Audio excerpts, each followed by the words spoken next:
Politik menghalalkan segala cara itu memang menjadi tren dan paling dianut oleh politisi kita. Sebagai politisi yang selalu mengharapkan rakyat, sang pemilik kedaulatan memberikan kepercayaannya kepada mereka, maka politisi dan partai politik harus pandai-pandai membuat janji-janji manis. Perkara janji itu kelak tidak bisa ditepati, itu soal nanti. Yang penting mandat diperoleh dulu. Bagi politisi, mengingkari janji-janji politik yang sudah diucapkan saat kampanye itu boleh sah dan halal. Janji-janji politik itu hanya gimmick dan retorika demi merebut simpati masyarakat dan memperoleh suara dari mereka. Setelah meraih kekuasaan, melupakan janji adalah hal biasa. Politik hanya dipakai para politisi untuk memenangkan kontestasi dan meraih kekuasaan. Para politisi berpolitik seolah berbicara bagi rakyat banyak tentang pemerataan, tentang kesejahteraan, tentang keadilan sosial, tetapi sesungguhnya demi perutnya sendiri. Saat kekuasaan sudah di tangan, janji yang diucapkan akan diputar balikkan dengan narasi-narasi pembenaran dan dalih-dalih dibuat semasuk akal mungkin. Politisi menghalalkan segala cara adalah semacam politik yang sangat labil, mudah retak, kompromistis, kronisme, begitu juga dalam menentukan pasangan cawapresnya.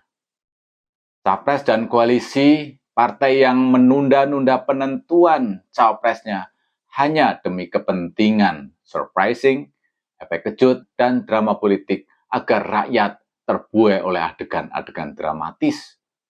Mana mungkin dalam waktu yang sangat singkat, rakyat bisa mengenal dan tahu kapasitas cawapresnya. Rakyat hanya disodori sinetron politik, dramatisasi, perdebatan antar politisi yang seru tanpa substansi kecuali retorika. Para politisi beradu debat, adu gagasan, bahkan sampai debat sengit di atas panggung atau di media. Tetapi di belakang panggung, mereka tertawa-tawa bareng, seolah-olah tidak ada perdebatan dan semua debat selesai saat ngopi bareng. Ternyata itu hanya adegan dari sebuah skenario agar rakyat terhibur, berdecak, dan bertepuk tangan. Selanjutnya, mereka rame-rame membuat narasi, lihat kita bisa bersatu meskipun beda pendapat, tetapi di balik itu semua dipenuhi politik dagang sapi, politik transaksional, dan lobby-lobby. Berbicara koalisi yang menjadi ketentuan agar bisa mengusung calon presiden pun tidak luput dari politik kosmetik, politik panggung depan dan panggung belakang. Saat membentuk koalisi dengan partai apa, tetapi ketika deklarasi, beda lagi partainya. Demi itu semua, sampai-sampai pamer sebagai partai yang menjunjung tinggi demokrasi, capres bukan petugas partai katanya. Lalu memberi mandat ke si capres untuk menentukan siapa cawapresnya. Di akhir cerita, seperti biasa, ketua partai yang berhak menentukan siapa pasangannya. Partai politik baru pun tidak banyak memberi pencerahan dan harapan maupun wawasan baru tentang politik modern, politik berideologi, dan politik anti-dinasti. Politik yang tulus memikirkan rakyat. Dalam perjalanannya, ternyata membangun partai itu tidaklah mudah. Partai pun terseok-seok, tersengal-sengal, dan hampir tutup tokonya. Strateginya pun diubah dan disadari partai tidak bisa hidup bila tidak berubah menjadi benalu dan nempel di pohon yang kuat dan rindang. Kebetulan, Presiden juga membutuhkan dukungan.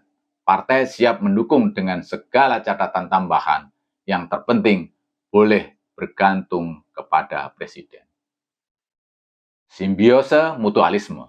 Masing-masing saling membutuhkan dan saling menguntungkan.